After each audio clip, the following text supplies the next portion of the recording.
Hi, everybody. This is Melissa Norris again from James Beck, boutique executive search firm focused on the investment management community.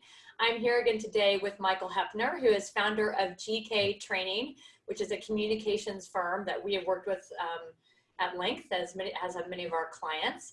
He also works with presidential candidates. He works with Columbia's PhD and MBA students, and he is a tremendous help to us and our clients from a communications perspective. We're coming together to present a 4-part series around communication, which includes both email communication, communication style, as well as cold calling, to do it or to not do it. Our first series right now is around email construction, if you will. So I would start asking Michael around, what's the length of an email? What's the appropriate length of an email you're sending, prospect or otherwise? And how much time should you be spending when you're writing your emails? The two questions are linked. And the reason I say that is because one of the very first things we suggest that clients do is actually ask themselves a self-reflective question, a simple question: does this need to be an email? And if it doesn't, if it should actually be a text message or a phone call, or perhaps if it's not even ready yet to be written, then the first answer is don't write the email in the first place. Because email, especially right now with how much work from home we're doing, it can be an albatross around people's necks where your inbox becomes so cluttered, there's so much to get through. So the first question is, should I even write the darn email in the first place? Now, to your question about what's the right length, of course, it depends on what you're communicating in the email. But I'm so happy to talk about this subject because a lot of the coaching I do really does take time. You have to build these sort of muscle memory habits. What I'm going to share next, you can learn it one time, you can use it tomorrow, and it can be effective and you'll hang on to it forever, really. One of the biggest mistakes folks make in writing emails is they start by writing. They sit down, they start writing, okay, what should I say to this person? They start typing away, and you get long-winded stream of consciousness emails.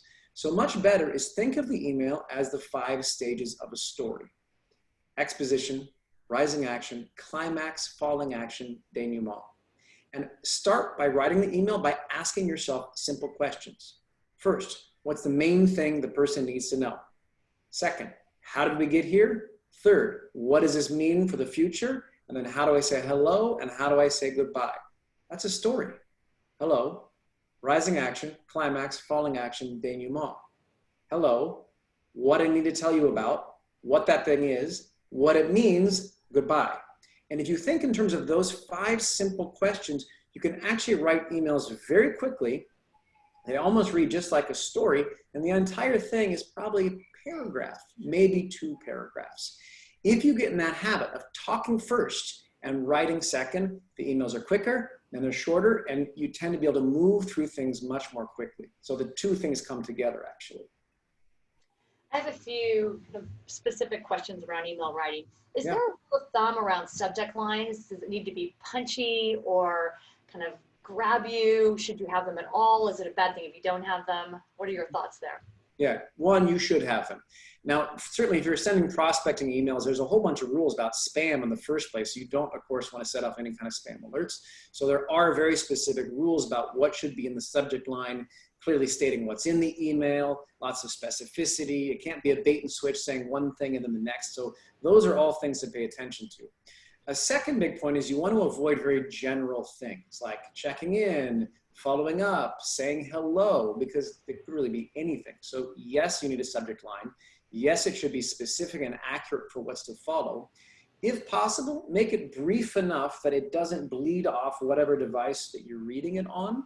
And if it can be attention grabbing, great. But the idea here is that if you put a subject line that makes people open your email and then they're disappointed with what's in the email, it's actually shot you in the foot. So what I would suggest is go for the more accurate subject line. It's not going to create any enemies. It might win you fewer friends because people might not actually open it. But probably the accuracy in that subject line over the long haul is going to benefit you. That's helpful. What do you think about adding value-added content to a prospecting email where you don't know the person and you're just trying to create a relationship or a connection? And how do you go about adding that content? I think it's essential. I think it's essential. And I'll reference a book here, which I think is a great principle for this. There's a Adam Grant book. He's a Wharton professor, and the book is called Give and Take. And the book is all about giving and then, of course, receiving back. And we all have this idea that, you give and then you take, and you give and you take. And his whole point is, no, you give and you give and you give and you give, and eventually you're going to get some things back. So it's a great principle for email, really, because oftentimes, you know this as well as I do, you might have to have 7 or 10 or even 12 emails before you get any kind of a response in a prospecting situation. In order to avoid pestering people, all those emails have to somehow add some kind of value to the person's day. So yes, value-added content. Then it depends on what that is. Is it a resource? Is it an article? Is it an attachment? There's a balance, of course, if you think it will get hung up in some sort of a firewall or a spam filter, depending on how big you make the attachment or the value-added content. But my initial answer is yes, you absolutely should have that. And try to find varied things that you can send. So it's not 7 straight emails of the same kind of a resource, but it continually changes. Now, to be very clear about this, value-added content is not just like, learn more about my firm. It has to be something that is actually of use to the person. There is so much free content right now being given away, being shared because of the crisis we find ourselves in right now, that you really do have to find things that you think are going to be of value to that person.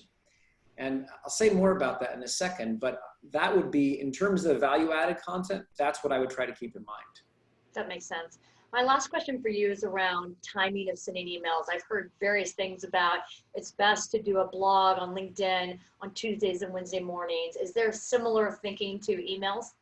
Yeah, of course, there's a science to that. And in general, people are more productive in the mornings. They also tune out entirely on Friday afternoons, which is why you should not send your mass emails Friday afternoon. One simple way to think about this, it's a great paradigm, except for Sundays don't count, but everything else does. Think of how the news media operates.